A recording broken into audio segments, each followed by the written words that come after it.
ನಮಸ್ಕಾರ.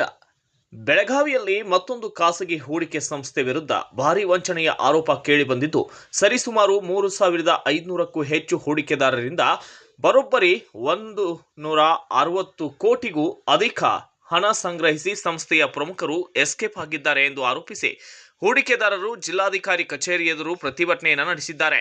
ಈ ಕುರಿತ ಸಂಪೂರ್ಣ ವರದಿ ಇಲ್ಲಿದೆ, ಬನ್ನಿ. ಬೆಳಗಾವಿಯ ಮಂಗಳವಾರ ಪೇಟೆಯಲ್ಲಿ ಕಾರ್ಯನಿರ್ವಹಿಸುತ್ತಿದ್ದ ಅಪೆಕ್ಸ್ ಹೆಸರಿನ ಖಾಸಗಿ ಹೂಡಿಕೆ ಸಂಸ್ಥೆ ಹೆಚ್ಚಿನ ಬಡ್ಡಿದರದ ಆಮಿಷವನ್ನ ಒಡ್ಡಿ ಕಳೆದ 3 ವರ್ಷಗಳಿಂದ ಸಾವಿರಾರು ಜನರಿಂದ ಹಣ ಸಂಗ್ರಹಿಸಿದೆ ಎಂದು ಹೂಡಿಕೆದಾರರು ಆರೋಪಿಸಿದ್ದಾರೆ. ಈಗ ಸಂಸ್ಥೆಯ ಕಚೇರಿಗೆ ಬೀಗ ಹಾಕಲಾಗಿದ್ದು, ಸಂಸ್ಥೆಯ ಪ್ರಮುಖರು ಸಂಪರ್ಕಕ್ಕೆ ಸಿಗ್ತಾ ಇಲ್ಲ. ಕೆಲವರು ದುಬೈ ಹಾಗೂ ಪುಣೆಗೆ ತೆರಳಿದ್ದಾರೆ ಎಂಬ ಮಾಹಿತಿಯನ್ನ ಹೂಡಿಕೆದಾರರು ನೀಡಿದ್ದಾರೆ. ಹೂಡಿಕೆದಾರರ ಪ್ರಕಾರ ಸರಿಸುಮಾರು 3,500ಕ್ಕೂ ಹೆಚ್ಚು ಜನರು 3 ಲಕ್ಷ, 7 ಲಕ್ಷ, 10 ಲಕ್ಷ ಸೇರಿದಂತೆ ಹೀಗೆ ವಿವಿಧ ಮೊತ್ತಗಳನ್ನು ಹೂಡಿಕೆ ಮಾಡಿದ್ದು, ಒಟ್ಟು ಸರಿಸುಮಾರು 160 ಕೋಟಿಗೂ ಅಧಿಕ ಹಣ ಸಂಗ್ರಹಿಸಲಾಗಿದೆ ಎಂದು ಹೇಳಲಾಗಿದೆ. ಈ ಹಿನ್ನೆಲೆಯಲ್ಲಿ ನೂರಾರು ಹೂಡಿಕೆದಾರರು ಬೆಳಗಾವಿಯ ಜಿಲ್ಲಾಧಿಕಾರಿ ಕಚೇರಿಗೆ ಆಗಮಿಸಿ ಪ್ರತಿಭಟನೆ ನಡೆಸಿದ್ದಾರೆ.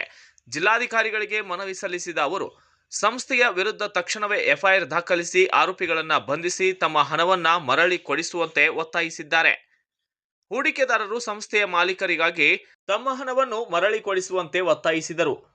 ಹೂಡಿಕೆದಾರರು ಸಂಸ್ಥೆಯ ಮಾಲೀಕರಾಗಿ ಕಾಶಿನಾಥ ವಾಗ್ಮೂರೆ ಹಾಗೂ ಗಣೇಶ್ ಭಂಡಾರಿ ಅವರ ಹೆಸರನ್ನ ಕೂಡ ಉಲ್ಲೇಖಿಸಿದ್ದು, ಇವರ ವಿರುದ್ಧ ಕಾನೂನು ಕ್ರಮ ಕೈಗೊಳ್ಳುವಂತೆ ಆಗ್ರಹಿಸಿದ್ದಾರೆ. ಪ್ರತಿಭಟನಾಕಾರರು ಮಾತನಾಡಿದ್ದು, ಸರ್ಕಾರ ಅನಧಿಕೃತ ಹೂಡಿಕೆ ಸಂಸ್ಥೆಗಳ ಬಗ್ಗೆ ನಿರಂತರವಾಗಿ ಎಚ್ಚರಿಕೆ ನೀಡ್ತಾ ಇದ್ರೂ ಕೂಡ ಹೆಚ್ಚಿನ ಲಾಭದ ಆಸೆಗೆ ಜನರು ಇಂತಹ ಸಂಸ್ಥೆಗಳಲ್ಲಿ ಹಣ ಹೂಡಿಕೆ ಮಾಡಿ ಮೋಸ ಹೋಗುತ್ತಿರುವ ಘಟನೆಗಳು ಮರುಕಳಿಸುತ್ತಿವೆ ಎಂದು ಆತಂಕ ಕೂಡ ವ್ಯಕ್ತಪಡಿಸಿದ್ದಾರೆ. ಜಿಲ್ಲಾಡಳಿತ ಮನವಿಯನ್ನ ಸ್ವೀಕರಿಸಿದ್ದು, ಸಂಬಂಧಿಸಿದ ಇಲಾಖೆಗಳ ಮೂಲಕ ಪರಿಶೀಲನೆ ನಡೆಸಿ ಕಾನೂನುಬದ್ಧ ಕ್ರಮ ಕೈಗೊಳ್ಳುವುದಾಗಿ ಭರವಸೆ ಕೂಡ ನೀಡಿದೆ. ಈ ಪ್ರಕರಣದ ಕುರಿತು ಹೂಡಿಕೆದಾರರು ಆರೋಪಗಳನ್ನ ಮಾಡಿದ್ದಾರೆ. ಆರೋಪಗಳ ಬಗ್ಗೆ ಸಂಸ್ಥೆ ಅಥವಾ ಹೆಸರಿಸಲಾದ ವ್ಯಕ್ತಿಗಳ ಅಧಿಕೃತ ಪ್ರತಿಕ್ರಿಯೆ ಇನ್ನೂ ಲಭ್ಯವಾಗಿಲ್ಲ. ಈ ಸುದ್ದಿಯ ತಾಜಾ ಮತ್ತು ನಿಖರ ಸುದ್ದಿಗಳಿಗಾಗಿ ಬೆಳಗಾವಿ ವರದಿ ಯೂಟ್ಯೂಬ್ ಚಾನೆಲ್ನನ್ನ ಸಬ್ಸ್ಕ್ರೈಬ್ ಮಾಡಿ, ವಿಡಿಯೋಗೆ ಲೈಕ್ ಹಾಗೂ ಶೇರ್ ಮಾಡಿ, ನಿಮ್ಮ ಸ್ನೇಹಿತರೊಂದಿಗೆ ಹಂಚಿಕೊಳ್ಳಿ. 3,500 ಜನ ಕ್ಲೈಂಟ್ಸ್ ಅದಾರೆ, ಎಲ್ಲ ರೀತಿಯಿಂದಲೂ ಸೇರಿ. ಆಮೇಲೆ ಒಂದು 165 ಕೋಟಿ ಕಲೆಕ್ಷನ್ ಆಗಿದೆ ಸರ್. ಅಂದ್ರೆ ಅಕ್ಕಪಕ್ಕ ಹಳ್ಳಿಯರೆಲ್ಲ ಇದ್ದಾರೆ, ಆಮೇಲೆ ಈವನ್ ಬೆಂಗಳೂರಲ್ಲೂ ಇದ್ದಾರೆ, ಕೆಲವರು ಔಟ್ ಆಫ್ ಕಂಟ್ರಿಯಿಂದಲೂ ಇದ್ದಾರೆ ಸರ್. ಕಾಶಿನಾಥ್ ವಾಗ್ಮರೆ, ಗಣೇಶ್ ಭಂಡಾರಿ ಅಂತ ತಿಂಗಳಿಂದಲೂ ಅದು ನಾವು ಅಬ್ಸರ್ವ್ ಮಾಡ್ತಾ ಇರೋದೇನು ಅಂತಂದ್ರೆ, ಈ ಶಿವಮ್ ಅಸೋಸಿಯೇಟ್ಸ್ ಇದು ಬಂದಾಗಿನಿಂದ ಅವು ಸ್ವಲ್ಪ ಹಣನ ಕಾಂಟ್ಯಾಕ್ಟ್ ಮಾಡಿದ್ರೆ ಏನು ಹೇಳ್ತಾರೆ?